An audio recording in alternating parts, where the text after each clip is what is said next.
अस्सलाम वालेकुम नाजरीन, अभी हम किसी एक और मौजू के साथ आज हम आपकी खिदमत में हाजिर हुए हैं। तो आप कभी भी कोई भी प्रोजेक्ट में आप इन्वेस्टमेंट करना चाहें, कोई चीज़ लेना चाहें, विज़िट करना चाहें तो हमारे साथ आएँ। हमारा प्रोजेक्ट डायमंड विलास फैसल टाउन में चल रहा है, फैसल हिल में चल रहा है। इससे पहले हम कर चुके हैं B17 के C1 ब्लॉक में कर चुके हैं, उससे पहले हम F ब्लॉक में कर चुके हैं, फिर उसके बाद हमने फैसल टाउन में शुरू किए थे। अब हमारा उसका जो चौथा फेज़ है वो चल रहा है फैसल हिल में। तो आपने इंस्टॉलमेंट पे कर लेना हो, कैश पे लेना हो, अगर आप कमर्शियल एरिया में बुकिंग कराते हैं तो कमर्शियल के शॉप्स में, अपार्टमेंट में उसमें बुकिंग करवा सकते हैं। तो आज जो हमारा जो बहस का जो मौजू है वो है फैसल रेजिडेंशिया, जिसमें आज हम आपको जो एक लास्ट जो हमारी मीटिंग कल थर्सडे हुई है उसके हवाले से हम आपसे कुछ डिस्कस करेंगे। क्या अच्छी न्यूज़ है हमारे लिए और आपके लिए, तो अल्लाह ताला बेहतरी करेगा। Residencia chairman Faisal town Chaudhry Abdul Majeed sahab का प्रोजेक्ट है और इसको जो बना रहे हैं ZM इंटरनेशनल प्राइवेट लिमिटेड है।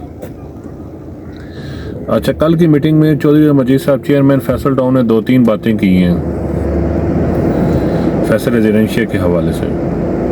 सबसे पहली बात जो गुड न्यूज़ हमारे लिए भी और आपके लिए भी उन्होंने सुनाई है वो ये है कि फैसल रेजिडेंशिया का LOP अप्रूव हो चुका है और उन्होंने कल मीटिंग में वो नक्शा भी दिखाया। हम आपको इसकी पिक्चर भी दिखा देंगे अभी। LOP का नक्शा भी उन्होंने वहाँ पर नुमाया दिखाया वहाँ पर और बताया कि LOP इसका अप्रूव हो चुका है CDA के जानिब से। और जो हमारे मज़ीद मसाइल थे वो भी इंशाअल्लाह आने वाले दिनों में, कुछ दिनों में वो भी मसाइल हल हो जाएंगे।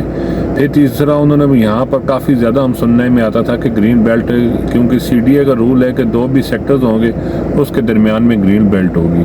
तो इसके सेक्टर के E17 ये E17 का है और E17 के एक जानिब F17 आ रहा है।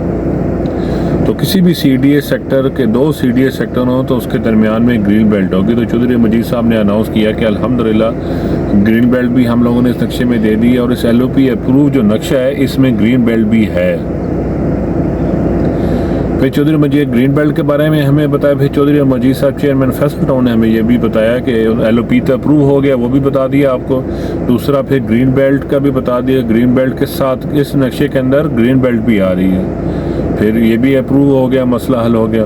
तीसरा, उन्होंने CDA का रूल है कि वो आप कोई भी जो सेक्टर है अप्रूव होता है, CDA करता है, RDA या CDA करता है, तो CDA से क्योंकि ये सेक्टर कैपिटल डेवलपमेंट अथॉरिटी की उसकी बाउंड्री में आता है तो CDA इसको अप्रूव करेगा।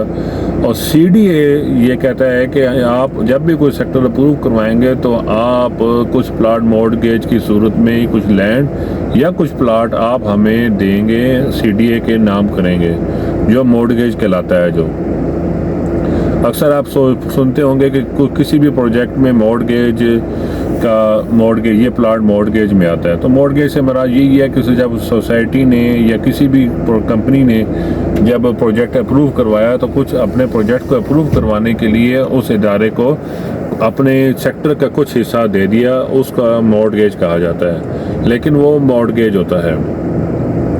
अब मॉर्टगेज में कहा है कि उन्होंने कहा कि हमें 90 कनाल, इस सेक्टर का जो 90 कनाल एरिया है, जो 90 कनाल एरिया वो हम CDA को दे रहे हैं। वो भी आने वाले दिनों में 15 से 20 दिनों में गुड न्यूज़ आ जाएगी, वो मॉर्टगेज का मसला भी हल हो जाएगा। क्योंकि CDA ये कहता है जब तक आप मॉर्टगेज में कोई चीज़ नहीं करेंगे तब तक आपका सेक्टर जो है, सेक्टर सोसाइटी कोई भी फेज़ आपका अप्रूव नहीं हो सकता। फिर आपको बता दूं कि LOP आपका अल्हम्दुलिल्लाह जो दोस्त फाइल रखी हुई हैं वो परेशान ना हो, अल्लाह पाक अपना खुसूसी फ़र्ज़ करेगा। थोड़ा सा इंतज़ार और करेंगे, इंशाल्लाह वो मसला भी मसाइल भी हल हो जाएंगे। एक तो LOP इसका अप्रूव हो गया है, दूसरा ये है कि मॉर्टगेज का मसला हल हो गया, तीसरा ये है कि ग्रीन बेल्ट आ गई है इसके अंदर। ठीक है, आप जिनके प्लाट ग्रीन बेल्ट के सामने आएंगे या साथ आएंगे या उसके फेज़ में आएंगे उनकी तो बल्ले बल्ले हो जाएगी। आज हमारे बात करने का मकसद ये था कि फैसल रेजिडेंशिया के बारे में बात करें। बहुत शुक्रिया, अल्लाह हाफ़िज़।